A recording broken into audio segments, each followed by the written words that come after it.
Hi guys, it is April from Getting Hookah With It. Today we're here to do a book haul, a rather large one. Let's get into it.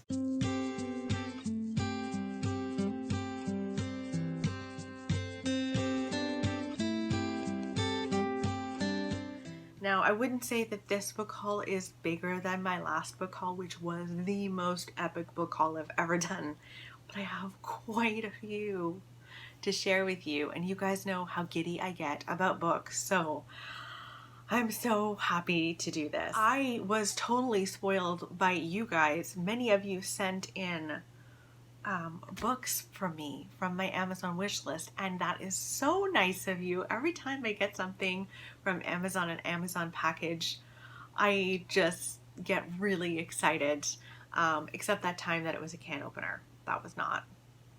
It's a good can opener, it's OXO, but it was not, my excitement level was not like next level.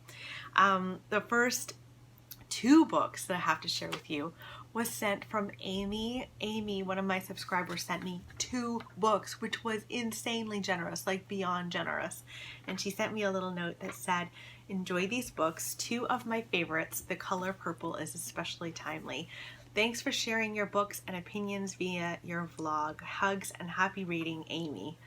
And so, as you can guess, the first book that she sent me is The Color Purple by Alice Walker. I have never read any Alice Walker, which I realize is wrong. I know that this is the place to start.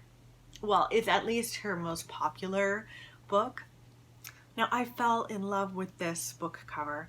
I've not seen this cover around a lot. I think I've seen a much different cover for The Color Purple most of the time, and I'm sure this has been, I mean, how many printings, how many print rounds of printing has this book gone through, and rightfully so, because it is a modern classic that I haven't read, and I still don't understand how I haven't read it.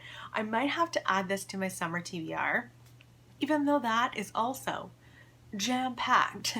I might have to add this to it.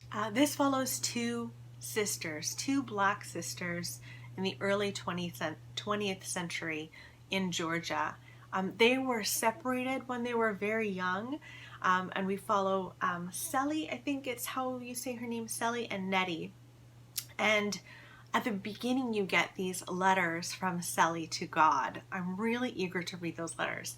And then as time goes on, you start getting letters between the sisters to each other. I have a feeling this is going to be incredibly heartwarming, and I am just so ready to read this book. So, oh my gosh, thank you so much, Amy, for sending it. It really is the perfect time. So now we need to read out the first line for The Color Purple and find out if it's a 5-star first line or what. I asked some of you guys what you thought about me reading out the lines, the first lines, when I do my book hauls, and asked if it's helpful to you, and the majority of you said that that it was helpful and they liked it. So I'm doing it going forward, if I remember. Okay, so the first line of The Color Purple is, "You better not never tell nobody but God." I feel like it's close to a 5-star. Like, why not? Ooh. Okay, I like that. And then she also sent me The Shining by Stephen King. I've only read 2 Stephen King books before. It, which I didn't really like, and Pet Sematary, which I adored. And so I am eager to read more of his earlier work. I know that he comes out with like a new book every 5 seconds. It feels like every year, right? He comes out with a new book. But I really want to read his earlier stuff, but definitely something that I'd like to read in the fall, like around Halloween. Or I usually start a little earlier, so maybe in September.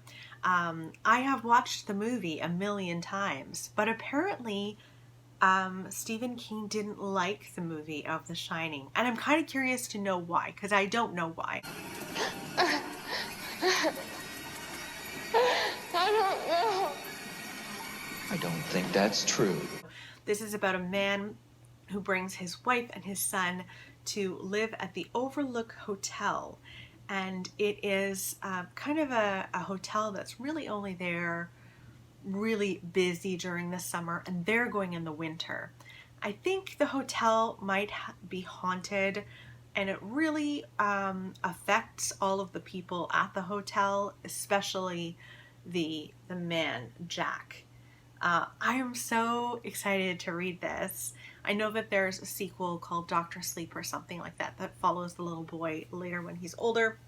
I don't know. I'm nervous about his later stuff, so we'll see. Shall we read the first line of The Shining together? Jack Torrance thought, officious little P word, I can't say that word. I can't say that word here. I guess I could. Officious little prick. Sorry to everyone who is sensitive to swearing. But yeah, that's the first line. I wouldn't say that that is a 5-star first line for me.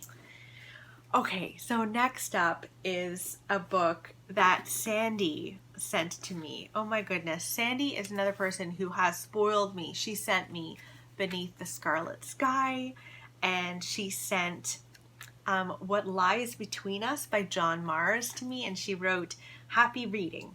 And that was very, very nice of Sandy. She's so kind to me. And I'm so excited about this book because I've never read a John Mars, and so many people have loved his work. He like blends, I think, a lot of the time. He blends a bit of sci-fi with thrillers. Now, I don't get any sci-fi vibes from this book, but you never know.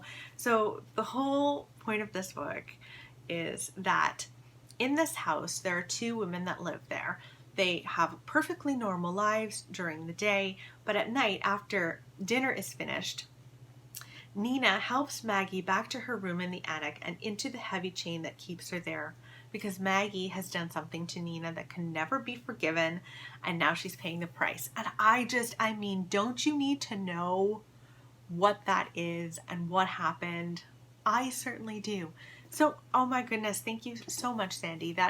You have spoiled me rotten, and I'm so excited. Okay, so now we need to read the first line of What Lies Between Us. I have stopped loving you. Not a 5-star first line, could be a 5-star read. And then this morning, right before I filmed this, another book came in from one of you guys, from my Amazon wish list. And it is If You See Her by Anya Alborn. Now, I need to say, usually with Amazon wishlist stuff, people are able to say a little note, but this came from Amazon through Book Depository. So I didn't get a note. I have no idea which one of you sent this to me. So if you sent me If You See Her, if you sent this to me, please let me know in the comments below. I want to reach out via email, or email me is even better, or hit me up on Instagram, direct message me in some way so that I can thank you, because this just popped into the mail this morning. It was in our mailbox, and I have no idea. I have no idea who sent it, but I am so eager for this. I really enjoy Anya Alborn's writing. I read Within These Walls, and I enjoyed it. I felt like the back of the book and the description didn't fit the contents within, and I was expecting another book, so I struggled.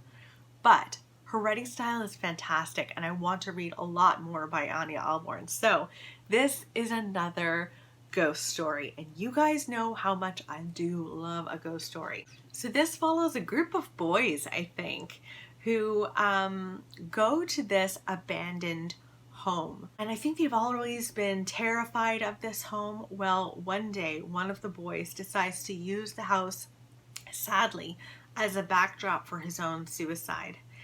And our main character, Jesse, grows up with this horrible thing that's happened to him and obviously more to his friend. And it's something that he's taken with him into his adult life. So we flash forward 20 years and he decides to go back to that house and kind of confront it. And it's what happens to him there. Doesn't that sound fantastic? And honestly, this is a short horror book. It's like 250-ish pages. So I think something I could easily fly through in like a weekend. Oh my gosh, thank you to whoever you are that sent that my way. I really appreciate it, and I really hope that I get to find out, because I'd like to thank you who actually sent it.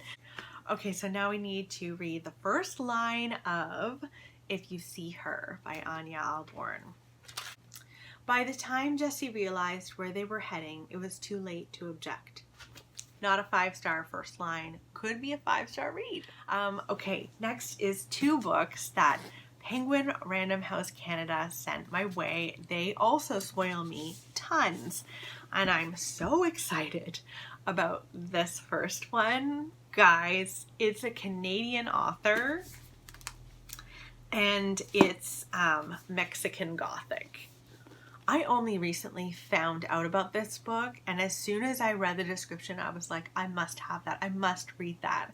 It just sounds so Gothic. I think this is coming out at the end of June, so you don't have to wait very long at all.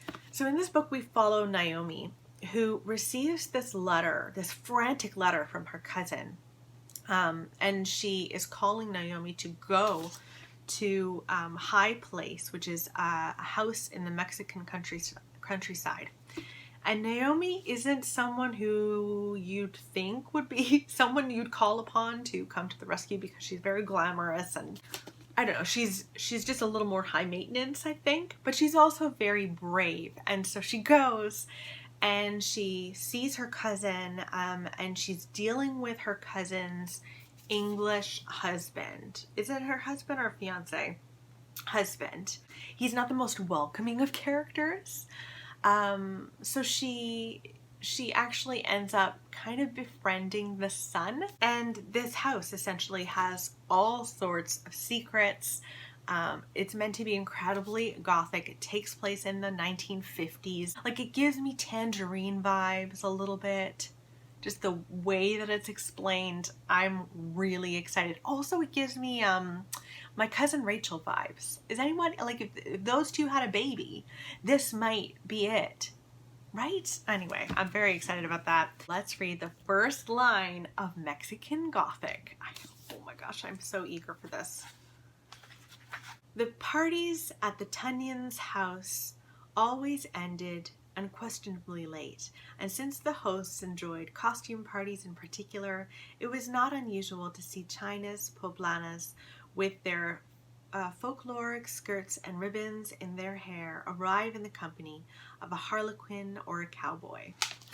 I'm super intrigued by that line, but it's not 5 stars for me. But I'm so eager about that one. And then they also sent me Susan Meissner's latest book, The Last Year of the War. Now, you guys know I read As Bright as Heaven recently this year, and I just loved it. I felt completely in love with Susan Meissner's writing style.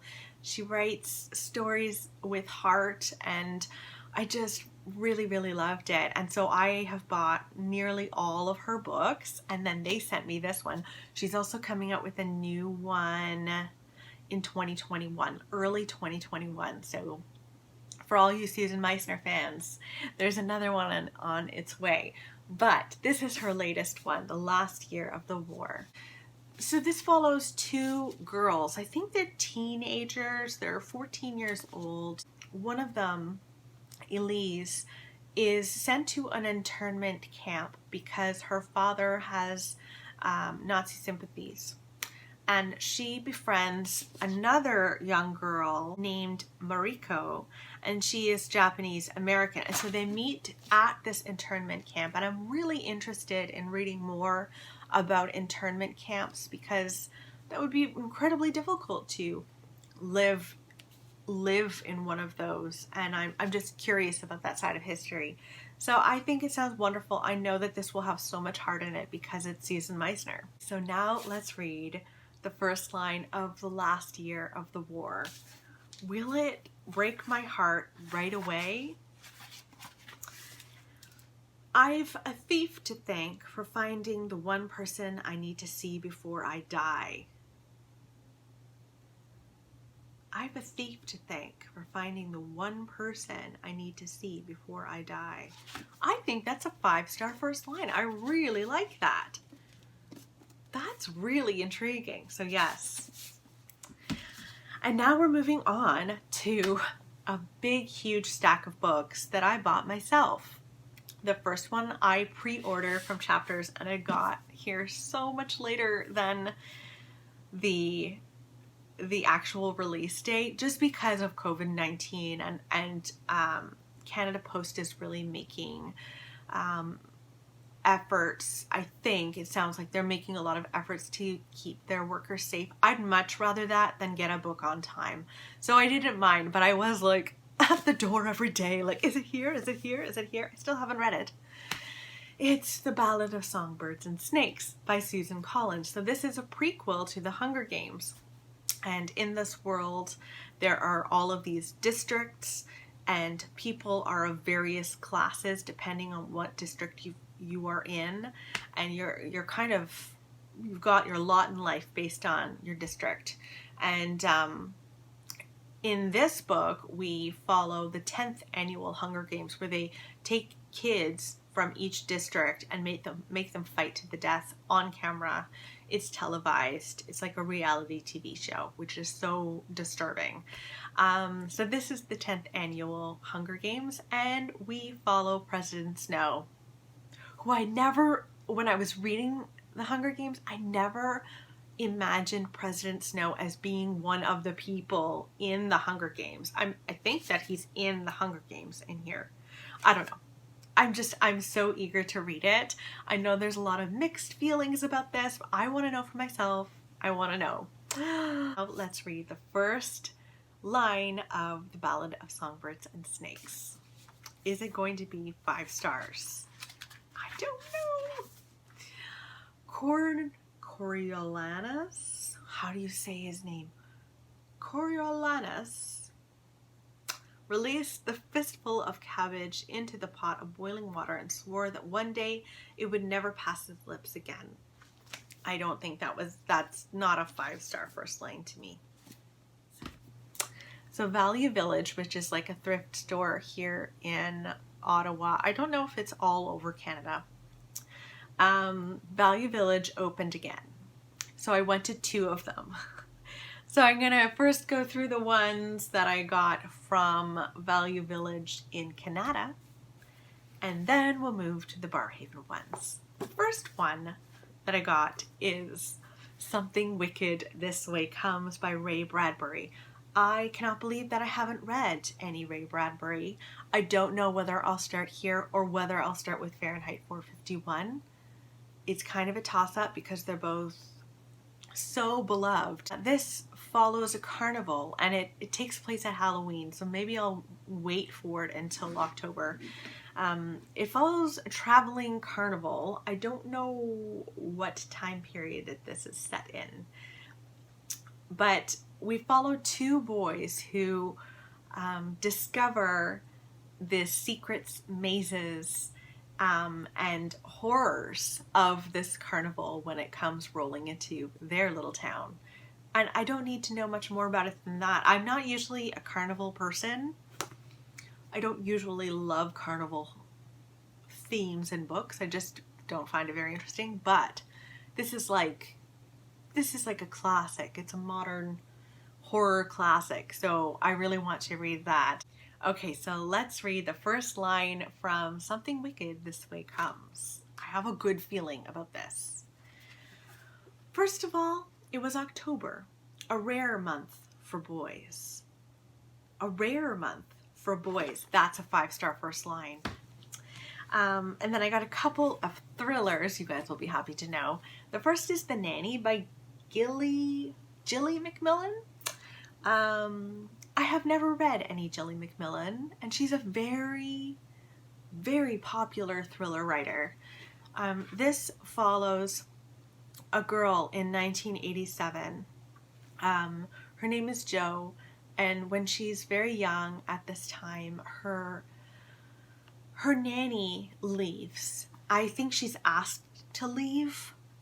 She vanishes without a trace, and she misses her intensely. And then we flash forward 30 years, and she is really confronting her childhood. She had a very frustrating mother. Her mother wasn't really involved in her life. She was like this beautiful aristocratic woman, and she's confronting her mother at her childhood home. And over the course of the time that she's home, a skull is found on in the lake behind the house. So she's wondering, like, did my nanny actually die? Did she not just leave? Did she actually die, and was she murdered? It sounds great. I just think that sounds fantastic. Okay, so let's read the first line of The Nanny. I have actually high hopes for this one. Okay. Water closes over the body. Not a 5-star first line. Intriguing, but not 5 stars. Next up is An Anonymous Girl by Greer Hendricks and Sarah Pekkanen. This is a duo that has also written The Wife Between Us, which I also have on my shelves. And An Anonymous Girl is about a girl who is at college, and she agrees to be part of a psychological study. She thinks that it's going to be super easy because it's just answering a bunch of questions. But the questions get more and more twisted and strange, and she's been lying her way through them, and she realizes she might actually be in danger. That sounds like a lot of fun to me. Okay, so now let's read the first line of An Anonymous Girl. Thrillers don't usually have 5-star first lines, do they? You're invited, seeking women aged 18 to 32 to participate in a study on ethics and morality conducted by a preeminent New York City psychiatrist. Not a 5-star first line. Next is a children's book that I was so happy to see at my Value Village. It's Echo. I have heard Krista from Books and Jams just rave about this, and I've really wanted to read it. And so when I saw it there, I just snatched it up. Even though, like, you can tell it's been very much loved. You can see like little drawings on the side. Like, I don't mind. It's nice that people have loved this book and kids have loved this book. I'm eager to read it and then read it to Nora as well. I'm slowly trying to collect more middle grade books from my shelves for me and for Nora, honestly. So I think this follows 4 people. One of them is Otto, who discovers a magical harmonica. And then decades later, we follow 3 people who discover the harmonica, and it affects them in different ways. Like, one of the kids lives in Germany, I think during World War II. I have heard nothing but amazing things about this. It's a Newbery Honor book, and I just had to snatch it up as soon as I saw it. Okay, so now let's read the first line of Echo. 50 years before the war to end all wars, a boy played hide and seek with his friends in a pear orchard bordered by a dark forest. I really love that first line. I really like it. Like, it pulls me in right away, and I want to know what the war is, but I don't think it is 5 stars. This next one is it was one of those, do I or don't I? And I decided to pick it up. It's Recursion by Blake Crouch. I didn't really like Dark Matter by Blake Crouch. I didn't enjoy it, but everyone has seemed to really enjoy this one. I don't know. This is a gamble. I'm not going to, like, be hard on myself if I pick it up and start reading it and I don't like it. That's okay. I can just put it down or pass it along to someone who will like it. But I'm not giving it a chance, am I? Already. So in this book, we follow a cop in New York City, and he learns that there's this phenomenon happening called the false memory syndrome. and it essentially drives its victims mad with memories of a life that they have never lived. That is a cool premise. So he pairs up with a neuroscientist, and they're trying to get to the bottom of it because this phenomenon is killing people and it's ruining people's lives, and he needs to know what he can do to stop it. So that sounds really interesting to me. Okay, so now let's read the first line from Recursion. Barry Sutton pulls over into the fire lane at the main entrance of the Poe building, an Art Deco tower glowing white in the illumination of its exterior sconces. Certainly not a five-star first line to next. Little Stack is also from a Value Village Hall, but this one was from another one. It was from the Barhaven one when it opened, and this one is Women Talking by Miriam Toews. She is a Canadian author, I believe. I'm pretty darn sure she's Canadian. Yep. I've never read her, and I've only heard good things about her. And this book sounds so brilliant. This is a book about women talking. It's 2009, and we follow a group of women who are traditional Mennonites.